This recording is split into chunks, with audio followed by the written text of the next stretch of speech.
Ada sampai ada komentar kayak gini nih dari si Netizen. menantunya nih, dari si pasiennya, dia bilang gini, dia ngomong akhirnya sama suaminya, ya udah kamu nikahin aja ibu kamu, sampai kayak gitu. Wow. Iya, saking kayaknya si suaminya ini selalu apa-apa ibunya, karena ibunya juga menuntut. Betul. Nah itu yang mau kita hindari ya. Trauma ini kan memang bisa diwariskan, Dok, emangnya? Kan Betul. tidak sebenarnya. Atau apakah orang tua itu jadi protecting traumanya kepada anak karena saking trauma masa lalu, Dok, gitu? Bisa diwariskan. Oh, bisa, Dok? Iya, sekarang ada yang namanya generational trauma.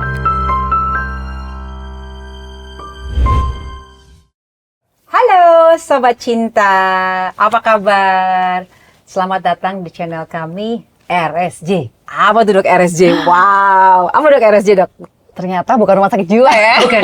Semoga saya nggak masuk pasien sini. Apa sih, Dok, Semoga RSJ, ya. Dok? Relung suara jiwa. Wah, relung suara jiwa. Artinya mindset is everything. Saya dengan Febriani Sofyan Yahya.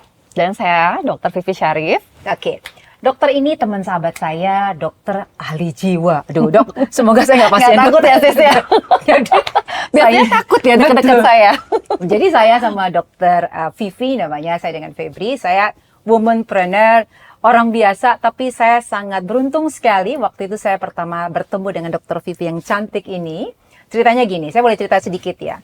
Jadi saya yakin sekali tidak ada sesuatu yang kebetulan dalam hidup ini. Bahwa ya, pepatah mengatakan atau komentator sangat dekat sama saya mengatakan begini, burung yang sama akan hinggap di dahan yang sama. Artinya saya merasa sejiwa, seritme, senada dengan Dr. Vivi. Pada waktu itu saya ingat sekali Dr. Vivi menjadi speaker, Dok, dalam acara asosiasi perempuan lah. Asosiasi perempuan sedang berbicara bahwa saya ketemu dengan dokter, oh, she's the one.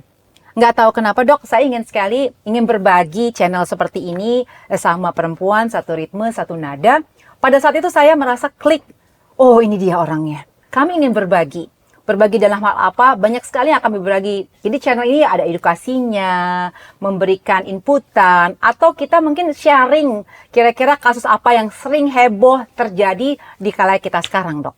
Iya, dan kalau tadi Sis Febri cerita ya, pertemuan awal kita ya. Betul, Dok. You know what? Great minds think alike. Yes. Jadi ternyata kita bisa klik ya. Iya. Sobat Cinta, saya ini seorang dokter spesialis jiwa, psikiater. Dan nggak pernah nyangka untuk bisa berkolaborasi nih sama Sis Febri yang seorang womanpreneur, seorang businesswoman, dan a very successful woman. Dan kita bisa punya wadah nih untuk bisa berbagi ya sama Dok. Sobat Cinta tentang topik-topik yang wanita banget, Betul, Dok. yang mungkin diperlukan oleh ibu-ibu, oleh wanita muda, oleh siapapun Ya. yang tentunya berkaitan dengan entah itu permasalahan hidup, Ya. tentang parenting, tentang Betul. mental health, dan Betul. topik-topik seru lainnya lah Betul, pokoknya ya. Dok. Karena kita yakin kami sebagai perempuan mewakili semua wanita di sana sebagai ibu, sebagai pacar, sebagai anak, sebagai sahabat, siapapun biasanya memang perempuan itu tempat bercerita, tempat memberikan nasihat atau tempat menerima nasihat dan semuanya itu. Jadi hari ini channel kita semoga bermanfaat buat semua. Amin. Nah, kali ini, Dok, saya mau bahas sedikit nih, Dok. Saat ada lagi heboh lagi, ya saya sering baca di sosial media, lagi bicara namanya toxic parenting, ya. Aduh, Jadi lagi rame saya lihat, ya. jadi di sosial media ada lagi heboh nih, Dok. Ceritanya begini, ada seorang ibu gitu ya, yang mana dia itu ikut terlibat lah dalam hubungan antara anaknya dengan pasangannya.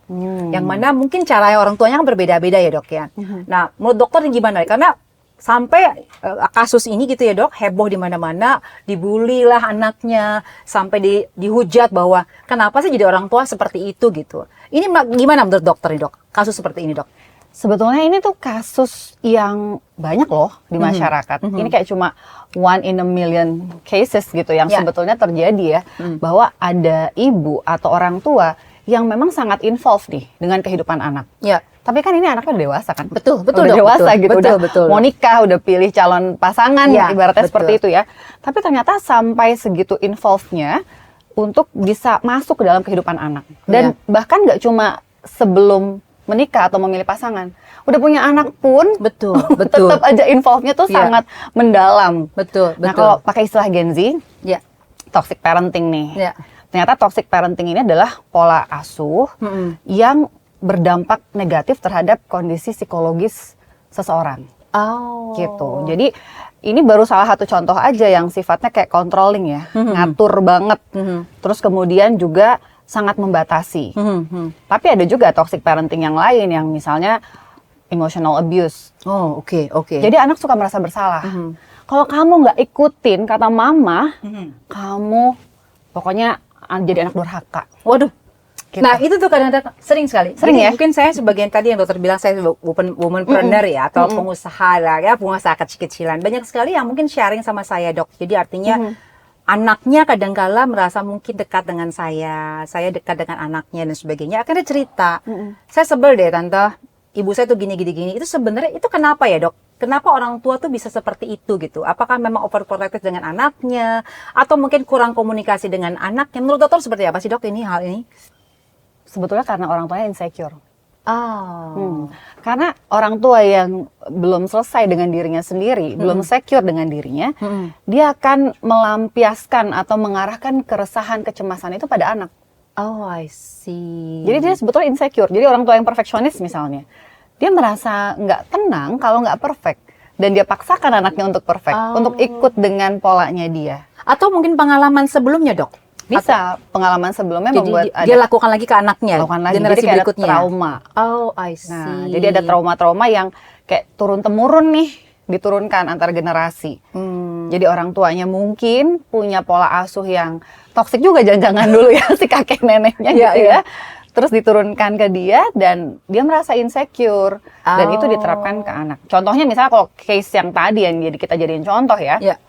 Mungkin saja ada trauma masa lalu tentang salah pilih pasangan kah, atau pernah ada histori di keluarga yang salah pilih pasangan, sehingga dia mau make sure nih, jangan sampai anak saya tuh salah pilih calon pasangan. Tapi keren banget sih istilahnya toxic parenting. Emang definisi sendiri apa sih, Dok, toxic parenting itu? Sebetulnya kan ini istilah gaul ya. Iya, istilahnya keren banget. Apa toxic parenting gitu loh? Iya. Jadi ini adalah pola pengasuhan yang memang toksik atau tidak sehat, yang dampaknya terhadap kondisi mental emosional seseorang itu menjadi negatif. Gitu. Tapi kan artinya kan saya sebagai pribadi, sebagai orang tua gitu ya, Dok. Tadi kan ada overprotective kepada anak atau pengalaman saya pribadi. Nah, itu pengaruh. Kan mungkin saya niatnya ingin memberikan supaya menjaga lingkungan anak saya, supaya mendapat pasangan yang baik dan bagus gitu. Menurut dokter bagaimana sih seharusnya saya sebagai orang tua, atau kebalikan, apa impactnya kepada anak tuh gimana caranya, Dok ya? Mengatasinya seperti apa gitu? Ya sebetulnya kan nggak salah ya ketika orang tua tuh pengen yang terbaik lah ya untuk si Betul anak. dong, Pasti betul, semua orang tua pengen kayak gitu. Ya. Cuma mungkin caranya, cara untuk menerapkannya, di mana orang tua itu tidak boleh dia yang make decision, dia yang memutuskan untuk anak. Dia perlu berdiskusi, perlu menanamkan value ke anak dan biarkan anak yang nanti menjalani kehidupan dia berdasarkan judgement-nya dia dan juga decision-nya dia. Karena kan yang jalanin kehidupan anak, bukan orang tua. Gitu. Dan mungkin ini juga akan sangat dinamis ya. Tiap orang tua punya pola yang berbeda. Mungkin Sis Febri kan udah punya mantu nih. Nah dulu gimana nih pemilihan mantu? Nah, jadi kenapa saya tanya, Dokter, kan mungkin banyak sekali pasien-pasien yang datang ke tempat dokter, hal yang seperti yang sama seperti ini, dan kasus yang ramai di netizen ini, Dok. Kalau saya sih mungkin begini. Kenapa tadi kita bahas mindset is everything, artinya bahwa dengan cinta saya dengan anak saya, dengan keluarga saya memang lebih membuka wacana yang namanya berkomunikasi. Memang kita tahu kadang-kadang ada pepatah begini, mereka merasa ini kita kayak aliens, makhluk yang aneh. Kita juga ada mereka makhluk yang aneh gitu. Mereka punya bahasa sendiri, apalagi istilah-istilah jangan sekarang ya, Dok, ya, istilahnya macam-macam gitu. Nah, jadi mungkin karena cinta yang berlebihan seperti apa, karena kasus yang saya bahas ini juga ada kasus di sahabat saya, Dok. Jadi maaf ya, anaknya sampai kita ketahui dia sharing di sosial media, mohon maaf, sampai dia bilang gini, mohon maaf, hari ini mungkin kalian ketemu saya, ini adalah channel saya yang terakhir. Kalau Anda tidak lihat di depan, saya sudah mengakhiri hidup saya. Masih gini, ini cerita benar, Dok. Saya nggak ngarep. Tadi artinya ternyata yang terjadi sama tadi, karena orang tuanya overprotective, yang mana waktu dia bawa pasangannya ke rumah, itu orang tuanya langsung nggak mau lihat. Padahal calon pacar atau calon suami itu selamat tante, selamat siang. Bahkan orang tuanya langsung balik badan nggak mau ketemu. Dia merasa, loh nggak begitu dong harusnya, dan itu merasa tertekan. Nyari pacar susah, apa dia insecure, saya ini nggak cantik tapi dapat pacar pun kok orang tua kok begitu gitu. Nah kayak gini nih dok, ya artinya saya bilang bagaimana kita sebagai orang tua, kalau saya memang karena banyak pengalaman yang memang selama ini sering sekali sharing kepada saya, akhirnya saya sebagai orang tua, waktu anak saya cari mantu, saya tidak lakukan itu dok. Berdasarkan sharing yang disampaikan kepada saya, dan akhirnya saya mendapat mendapat pengalaman apa yang saya lakukan untuk calon pacar atau calon mantu anak saya, atau calon mantu saya gitu. Ya, apa yang saya lakukan? Saya akan tanya. Nah, sebelum mereka punya pacar atau mereka mengarah untuk pernikahan, saya selalu tanya, gimana? Saya libatkan dalam hubungan mereka dalam kehidupan saya, dok. Jadi nggak saya tanya itu bagaimana, nggak. Tapi dalam melakukan gimana kok pacar kamu nggak datang. Jadi saya tahu sekali apakah ini cocok buat dia apa tidak. Jadi waktu misalnya saya tidak setuju dengan pacarnya, saya melakukan prosesnya. Saya menyarankan pelan-pelan akhirnya dia sadar bahwa he's not the one, she's not the one. Yang akhirnya anak saya sendiri sadar. Jadi tanpa saya push, sebenarnya saya nggak suka dok. Tapi tanpa dia sadar sebenarnya saya masukin inputan bahwa mungkin mama lebih dulu hidupnya daripada kamu. Bukan pengalaman ya, lebih duluan hidupnya. Jadi banyak sekali mengalami yang kamu alami saat ini gitu. Nah, Sobat Cinta, ini memang orang tua harus main cantik kayak Sis Febri gini ya. Nggak bisa asal cut, larang, nggak boleh sama dia. Terus kemudian langsung membatasi gerak anak. Karena memang anak perlu punya kemampuan bisa menilai dan mengambil keputusan untuk diri sendiri. Karena kalau enggak, nanti dia akan selalu ragu dalam hidupnya. Dia akan jadi mudah mengalami anxiety, cemas, bisa sampai depresi, dan mungkin sampai ada pikiran-pikiran mengakhiri hidup. Itu yang mau kita hindari ya. Nah, dok, ini mungkin aku mau share sedikit. Ini ada beberapa yang kita mau raise isu lah ya. Ada beberapa yang saya bilang tadi dari sosial media, lagi rame dibicarakan. Mungkin kita baca dok ya. Salah satu mungkin kita bisa sharing. Dia bilang begini, dia cemburu sama calon menantunya. Anaknya akan lebih menyayangi istrinya, melupakannya dan pergi bersama istrinya. Itu yang ada di kepalanya tuh dok. Yang mana itu yang membuat banyak mertua perempuan julid pada menantu perempuan. Atau bahkan mertua laki-laki julid dengan menantu laki-laki. Mungkin persaingan ini ada automatic woman to woman nih dok, nyata. Apakah ini karena dia takut ya dok?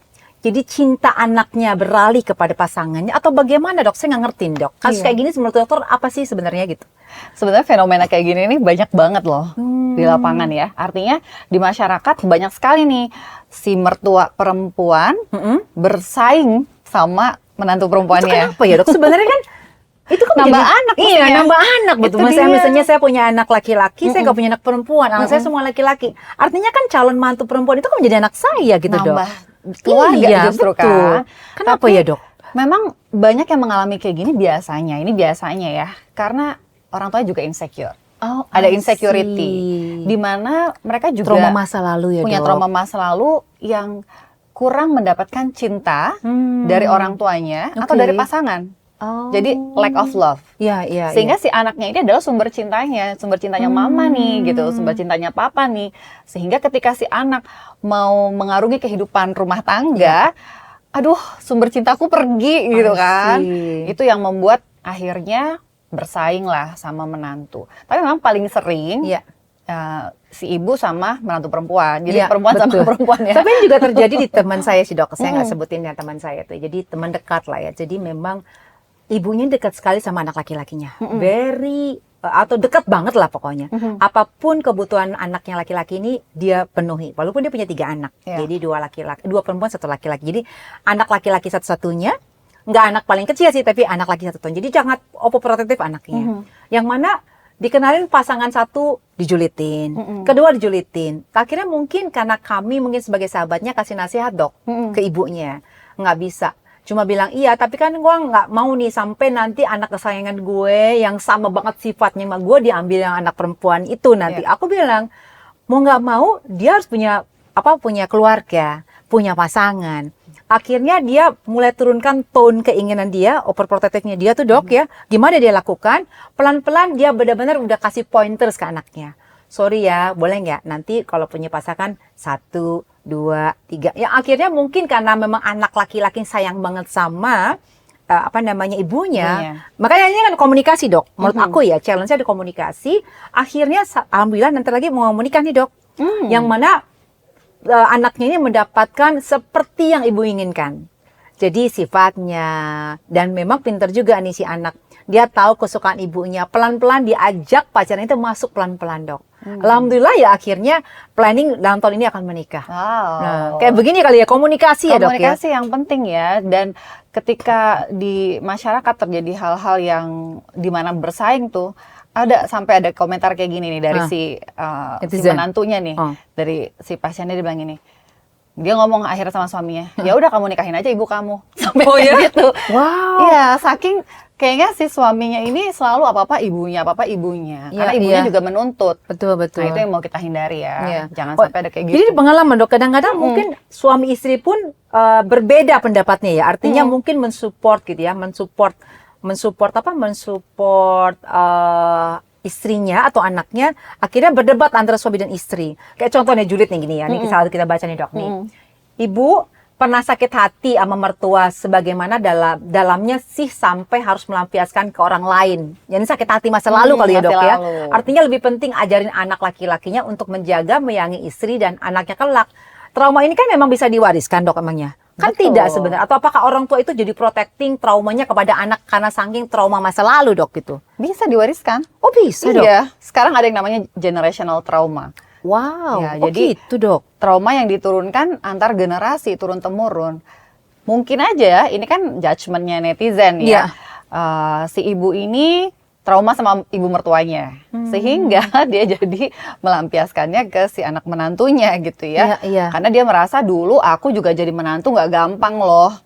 Aku juga dengan seleksi ketat, aku juga dengan rules dan aturan yang sangat-sangat tight gitu. Jadi terbenak di benak dia harus sama gitu ya, Dok? Harus sama nih gitu. Enak aja main asal masuk ke keluarga gitu. Terus solusinya gimana, Dok? Nah, solusinya tadi balik lagi kan ke komunikasi dan berusaha untuk bisa memberi ruang kepada anak untuk mereka juga punya nih point of view sendiri.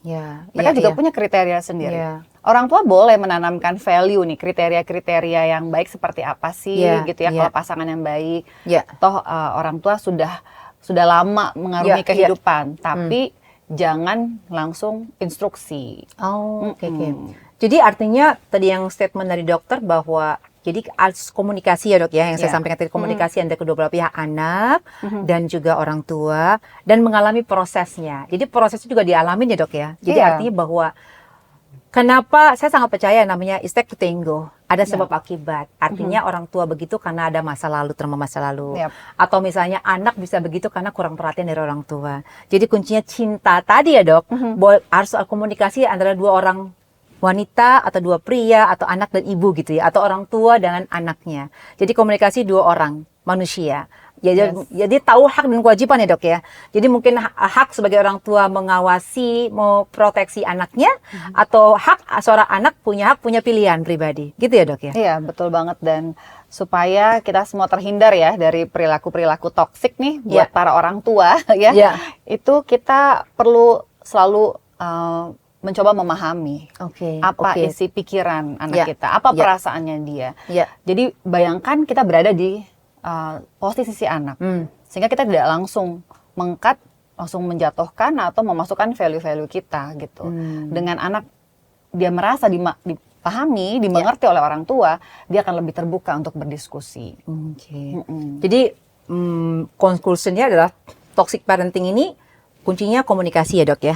Kedua belah pihak antara anak dengan orang tua. Itu satu, mengikuti prosesnya seperti apa. Artinya supaya perilaku itu tidak terjadi trauma, jadi kita sudah sejak dini ya, Dok ya. Sejak dini sudah bagaimana menghindari terjadi. Betul. Gitu ya, Dok ya. Dan mencoba saling memahami tadi, saling mengerti. Oke. Sobat Cinta, ini menarik sekali. Tadi kita udah bahas pada channel hari ini atau kita episode ini bahwa kita membahas bagaimana menghindari terjadinya toxic parenting.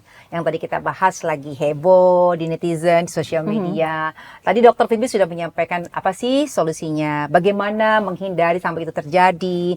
Terus juga sebagai anak bagaimana apa yang harus dilakukan hak dan kewajibannya. Begitu juga sebagai orang tua. Terus lagi ingat, hal begini memang tidak gampang.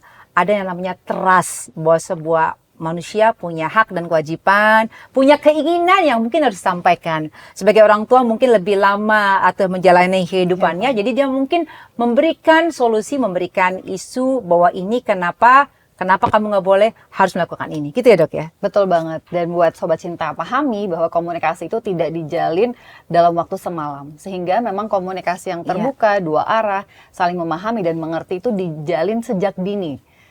Sehingga saat dewasa nanti berdiskusi mengenai calon pasangan, orang tua bisa diskusi dengan terbuka sama si anak, dan anak juga bisa menerima apa yang orang tua sampaikan dengan baik. Nah, menarik kan?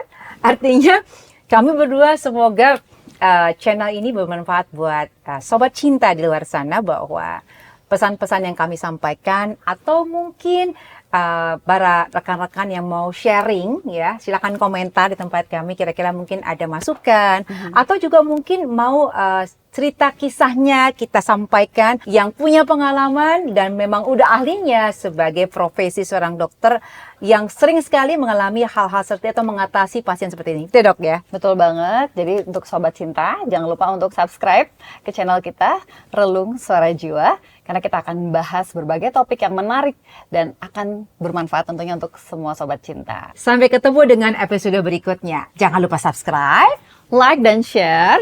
Oke, Kita ketemu lagi di Relung Suara Jiwa. Salam Waras. Bye.